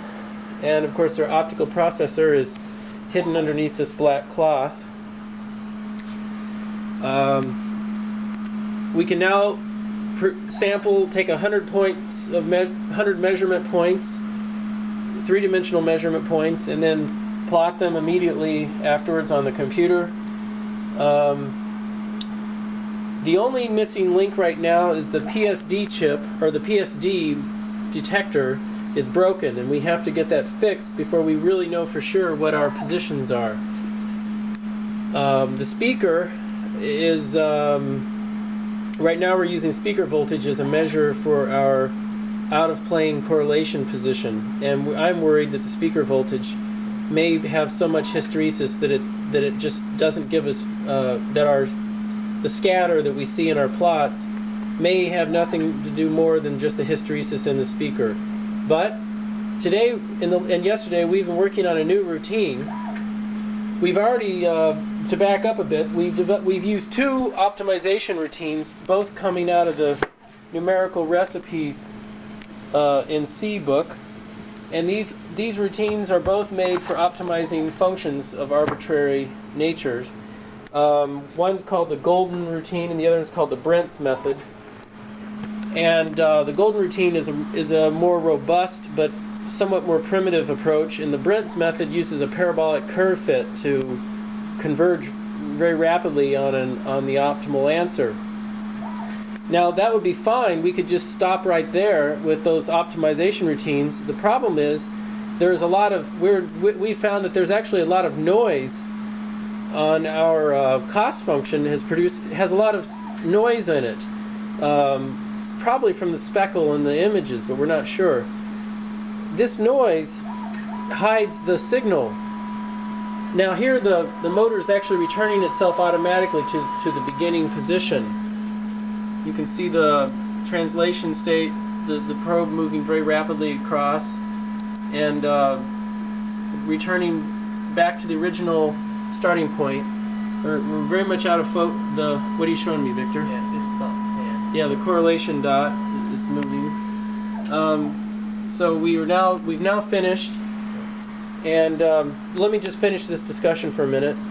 Because of this noise, the optimization routine is giving us a lot of scatter in our results. So we're trying to learn how can we reduce the scatter, and I think what we've decided is that we should do a center of mass calculation on the cost function, so that we don't just sample at the very best point we think it is. We actually sample around the best point enough that we can actually capture most of the energy around the correlation, and that energy has information in it. And that information, then, by sampling several points around it, we can get rid of, in many ways, we can average out and eliminate the random scattering noise that we get from a single measurement given by the optimization functions. It gives us a better optimization. And we're working on that today. Today is my last day before I go on my holiday to the Illinois, working holiday, I should say, and then to Brazil. And then I will be returning in September. Around the 10th of September is the day I return, I believe. So, Victor, why don't you go ahead and make a plot of this data, and let's have a look and see what the scatter looks like on this data. Good morning, Rob. So you and Jeremy are having special visitors, I presume? No. What's the tie for then? Just to be a little bit more interview. professional? I just have an interview. Oh, you have an interview. Where in? With a job. Oh. Oh, right. Okay. Well, this is all on camera, so you realize that everybody knows now. I know, Jeremy knows. He was Okay. wearing a new shirt and a new tie. Yeah, I know. That's why I thought you guys were doing some sort of special day here. Well, Whoa, you got that's a big looking. discrepancy there, haven't you? Yeah, there's some discrepancy, but how can we say that it's the speaker or it's the this is great. This is looking much more tight. This is tighter than I've ever seen it before. The actual scatter is much better than we've ever seen before. Much lower. The question is, what do we need to do to improve it? There seems to be some things that are not quite making sense. Somebody jump. I think probably the reason for it is because we're not going far enough out. Yeah. And This is the strongest Yeah. in here in this region. Yeah. That's. I think the correlation peak extremely strong on the screen, and even though you step out with the last step, it doesn't cover the whole it doesn't cover far enough because out saturated. because it's saturated. Yeah. I can believe that. Because this is Yeah. what we actually seen on the screen is saturated. That proves the point is saturated. And this at the beginning, look at this. Yeah. Beginning there, it has very low scattering, Which is, except for this dip right here, Yeah. which is a bit confusing. hmm. It dips down and then it just Mm. stays very nice and low scattering. Very very low scattering, in fact. Look at that, just right along there. That area right along there is brilliant. I mean, that's better than I've seen as far as I can tell. This scale might be as far The as I scale know. is the correct. This Yeah. Well, yeah. Okay, so that is very interesting, and we're moving on. Today I have a visitor that I think I'm going to have to go find. What time is it now? Oh, it's only 10:05. Okay, Yeah. we're okay. Yeah, somehow we need to. I mean, the correlation speed actually threw us off. I mean, the correlation spot, the signal is too strong. Yeah. Well, the signal's too strong, or we somehow need to dynamically change the width that we sample sweep through based on the strength of the signal. So let's make the width proportional to the how strong the signal is. In other words, if we can get the maximum brightness. That the cost function, if you should, I mean, Or let's the- plot the or the- cost function. Yeah, It's let's plot the cost function. That would be interesting. If Very the cost interesting. function is If the cost function is very bright, then that would explain a lot of our confusion, wouldn't it?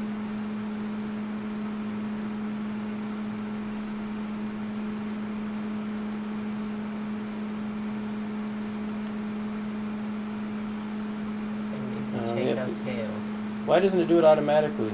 No, it doesn't. Well, because I changed it.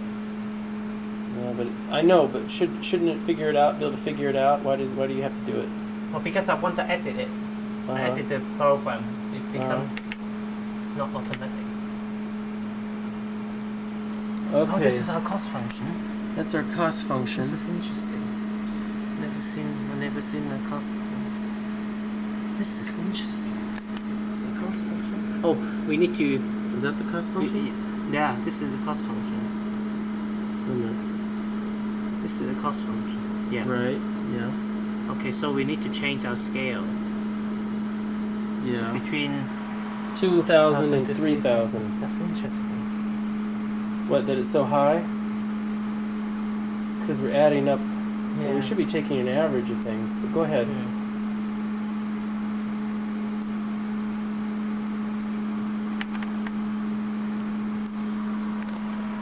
Oh, the cost function doesn't have much jitter in it. Wait a minute. No, That's not the cost function. it is the cost function according to this. Wait, let me see. We'll go back to it for a moment, Vic. Just go back to the graph. I can't see the graph when you have that window in the way. That looks identical to the cantilever. That looks identical to the cantilever. How can that be? They can't be the same result, Victor. This is- Are you sure we're not just plotting the cantilever in two different places? In fact, that's what the cantilever looks like. That is not the cost function. That's not it. Because that's the cantilever when it's not scaled properly, when it doesn't have the DC offset subtracted. Let's have a look at the code here. I'm going to turn off the computer here, the video camera. We're going to have to take a look at the here on candid camera. And it's not much from my side, it's from all Mike. So I'm just going to make a closure here. So this is the last result we did, and it looks better now. The results scatter looks much tighter than it has before. So Spot the American with the expensive equipment. that's So we need to initialize. so that's it until I return from Brazil. I'm not going to do any more videotaping. Just a parting shot of the camera, holographic camera.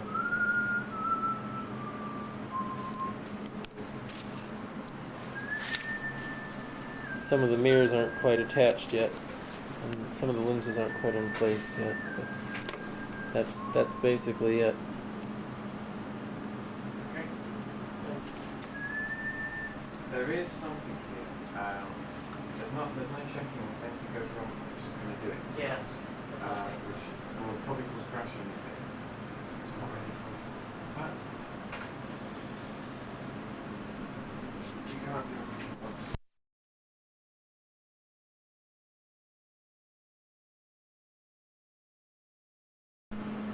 Okay. Well, it's been over a month since I videotaped here, and we are now at a stage where we are preparing to make our first engine PIV tests. And Rover is coming tomorrow with 7 people to get a demonstration of everything. And today I am realigning my optics on this table, and I am going to rebuild this hologram here for the engine work. There's several things to notice that are changed. One in particular is I've added a cylindrical lens here. This cylindrical lens corrects for the aberrations of my optical cylinder, which will very shortly be right here. And there are 2 new lens holders here to hold these new lenses. and those holders are necessary to fit underneath the head of the engine. In a whole different, in the other building, we've built up all the optics needed, or almost all of them needed for doing the engine studies. But today, before I can do the engine studies, I have to rebuild this hologram here for the new cylinder. And that means realigning all of my optics on this table to work with this camera. To start with, we have to make sure that that this illumination beam going through the lenses like this has to be correctly aligned onto the optical axis. And we have to make sure our spatial filter is properly aligned to fit with all this. The starting point is the first placing the laser here. I've determined the best way to align this is to put in 2 angular mirrors and bringing the beam in along here, across these 2 mirrors, through the spatial filter, which has all of its elements removed. And then I have 2 irises that are placed that match up with the optical axis of our system. So I have to determine where the optical axis is by shining this beam through the system and trying to determine at least the horizontal position of our optical axis. Then because the lenses here are not completely in alignment with the optical axis, I decide to put my irises in front of the camera and making the alignment work first between these 2 points. Okay, so I've got that, and I've got a beam going through the 2 irises. Then I have to adjust the microscope objective so that the light is centered on the second iris when I put the microscope objective in. So if I screw in the microscope objective, this is a 40 times microscope objective, by the way. I screw it in like this, and now the light is shining onto this first iris, and it looks pretty well. The light is shining through, and it's pretty much centered here on the other iris. So I'm pretty confident now that the microscope objective is in alignment with the optical axis. Then the next thing to do is I have to move the laser back over there, and then put this mirror, reinstall that mirror right here, this mirror here, because it's been taken out. And then the beam is going to, when we go to actually make the hologram, the beam comes around from here, which you will see very shortly. So I will now move the laser back to its other resting place. It is now installed, at least tightening it down. That was not smart. This is a classic mistake that I make almost every time I do this.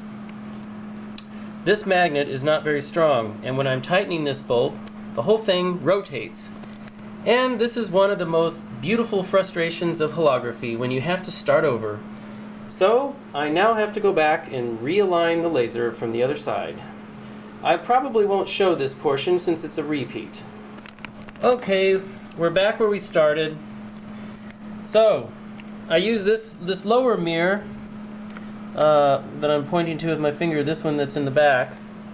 That one, I just roughly get the light centered onto this mirror.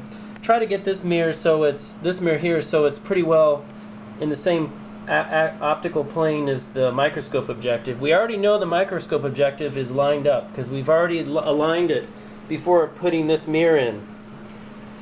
Now we use, after getting this lower mirror so it's roughly centered on this mirror, by adjusting the lower mirror, from now on we are going to be using this back mirror here and this mirror here until we are able to get a full amount of light hitting this our objective here.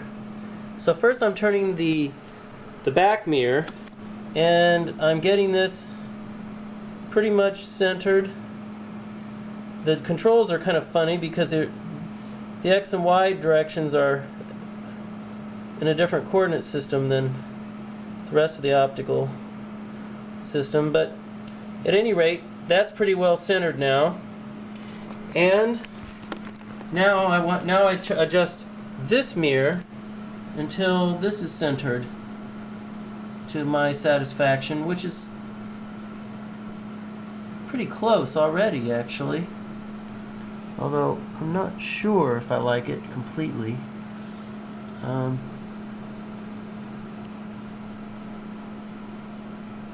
It's pretty close.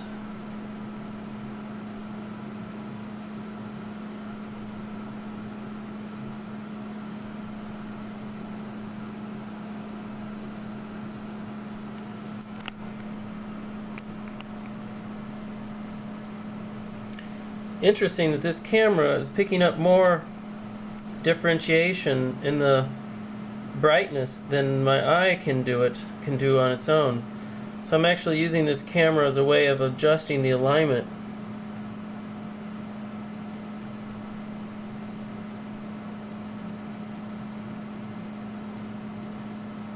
Okay, I think it's good. All right. So we're back. We actually now have an aligned system to, at least as far as I can tell, it is. So we've got our optics in place here. Now what I've got to do is set up the reference beams, and I need to double check to see that I am in fact getting the alignment that I think I wanted to get through the system. But I think it looks reasonable, looks promising. Okay. Back in a moment. Okay, alright, there's one last thing I forgot to mention. We got to put the spatial filter back in. So, I had to do some tiny adjustments on the microscope, or on the this arrangement here, and I finally got the spatial filter aligned. When I put a card up, it gives me a nice uniform green color. So as far as I can tell, this system here is pretty much aligned. Notice the real tricky part of this system is a translation stage here that allows me to move the pinhole on a diagonal like this. Okay, from now on we're going to be working on the reference beams. We need to have the beams coming through here so that the shadow from we have a mask here actually that corresponds to the engine shape opening. When we put another thing we've done, I'm afraid my batteries are running out, so I won't be able to explain everything right now. I'll have to probably videotape the Ford presentation tomorrow, maybe. But this is a jig that Alan made up in the workshop for measuring, getting the points off the actual engine to position that with the camera.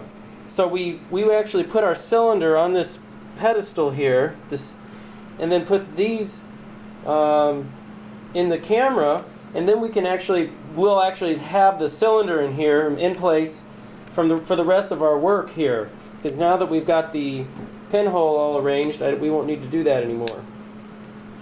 So I'll be talking next about the reference beam if there's any batteries left on this camera, but the camera threatens to shut itself down every moment, so unfortunately there's not a lot of batteries left. If not, we'll discuss it tomorrow, probably. The remainder. The jig is now in place with for positioning the surrogate cylinder. Previously, we measured the actual positions of the cylinder in the engine using this jig. So now we can take our surrogate wall. You can see the cylinder is now in place. It's making contact with our fingers, and now we have to remove this back plane, our whatever you want to call this. We have to remove it and put in our mask so that we can get light to go through, and we can then look at our system. Okay, so here we go now. I'm going to stop this and put in the mask. Okay, now we've got the cylinder positioned correctly on our pedestal underneath. Now the thing that remains is aligning our reference beams. We have two reference beams, one for two different angles. That quickly now, we'll have only a few seconds to show you anything. Anyway, you can see the cylinder and the optics in place. You can also see the spot. There's actually two spots generated for the reference. I don't know if you can see the square, but there's actually sort of a square in the middle of our that's actually coming from the reference beam, and then there's coming through the cylinder, surrogate cylinder. There's sort of a rectangle. When I block it, you can see it. See the square? Well, that's coming through our cylinder, and that's actually what's getting imaged, well, projected through the cylindrical lens and this back lens. In front of the cylindrical lens, you can see the mask is letting through just the cylinder. There's just enough space for the area that's masked, that's getting through the mask over here. See, there's a mask, right? There's a metallic mask here. That's actually getting, that light energy is going into our lens, our cylindrical lens, then is condensing down, and then it finally has that shape on the film, in our holographic film plane. Then the circle is our reference beam, see, coming through and hitting the film plane at the same time. Okay, so now we just have to make sure that our reference beams are actually in alignment all the way through the system. And over here is the actual optics that gets used with the engine during the engine study, during the engine work. These sets of optics are used in conjunction with these mirrors to bring in the reference beams from the pulse laser. And that's all there. Okay. Then, okay, well, the battery's lasting a while longer right now for some reason. But I expect it to go out any second, so I'm afraid to do much more. You can see, other than just noticing how the whole thing kind of fits together.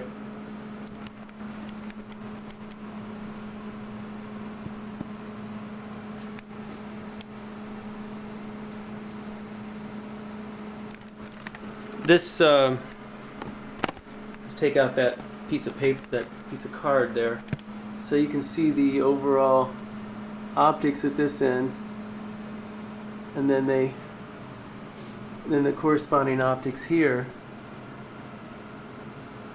There's a few things. So there's quite a bit to this, a lot of optics involved, but it's actually a very simple camera system. Once it's all put in a box, you can forget about, hopefully you can forget about the camera and just use it. But the making of it is quite a process. Okay, I'm going to work on the reference beams now. I think we've got all this working, but the reference beams have to be aligned, and then we'll be done in here. Well, we'll be able to make this hologram. We'll be able to rebuild this hologram here. One thing I have to do is go back to my notes and find out what movement I gave on this pinhole, because you've got to translate this pinhole between exposures using this micrometer. I seem to remember it's 100 microns that I move it, but I have to double check that. I think I even have it on this videotape somewhere, but I don't know where to look on this videotape right now, and I don't have time. I think I've got it somewhere, though, I'm sure. Maybe in my notes or somewhere. I'll find it. Pretty sure it's 100 microns, though. Okay, that's it for today.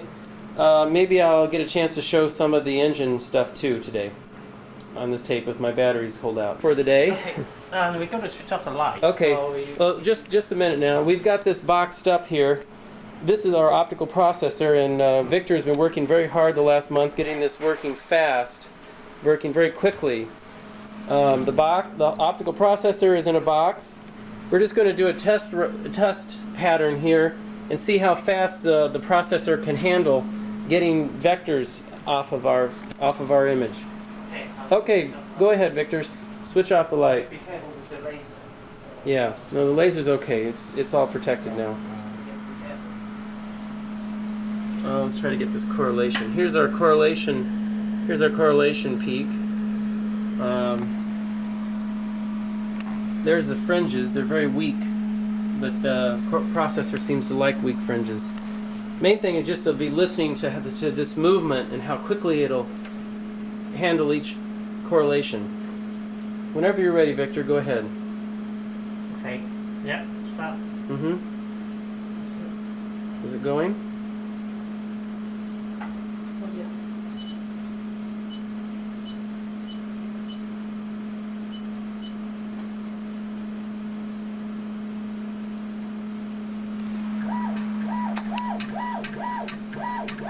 That's pretty amazingly fast compared to what it used to be. So it's moving. Each one of these is about 2 times a second. 2 measurements per second is what we're getting. So 64,000 measurements would take about 8 hours to accomplish.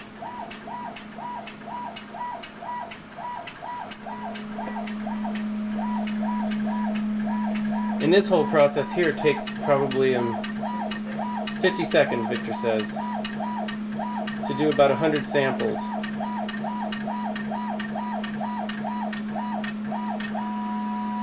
Okay, it's finished, and now it's returning back to its starting place.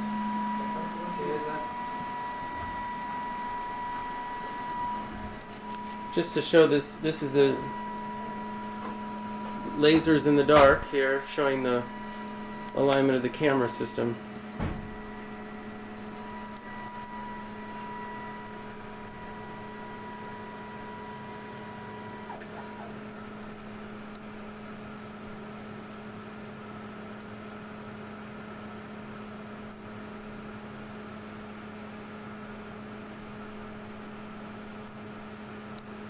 Okay.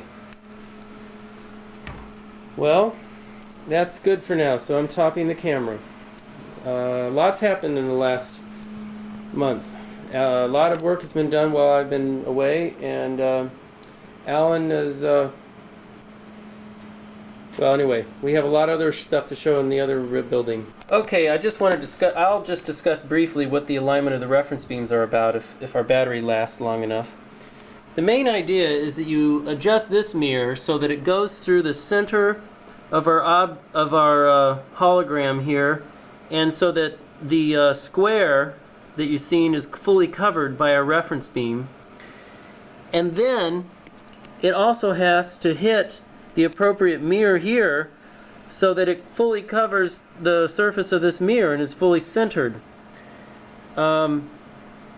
Fortunately, it's already pretty closely aligned, and I've already been able to get these mirrors, get these conditions met for both of these 2 reference beams in both of these mirrors. Both these mirrors are covered, and both these reference beams are going through the center of our hologram. Now we have to make sure that the light from these mirrors is actually feeding back through this pinhole that's on the spatial filter and coming out here. So I have to now adjust the angle of these mirrors to match up with the pinhole of this system. That way we know that the optics are fully reversible. Finally, we take these 2 mirrors out, and we have to adjust these mirrors here so that the light comes through these. This is a telescope system, collimating system, so that when it leaves this telescope, the 2 beams are collimated and shrunk down and these things, that makes sure that these are all pretty well aligned as well. We want to make sure these mirrors are aligned in addition to everything else. So we've got a lot of mirrors to line up, but it's not a lot. I don't think it's going to take a lot of time. But then we'll know we'll have everything in alignment. Since the tape's running out and the battery's running out, I'm going to stop now. Okay, just to say that I got the reference beam optics all aligned, and the light propagates back this way, and then if you take that mirror out, it then propagates back this way into here. Both ways it works out here, and through this, and also from this direction as well. So we have two different reference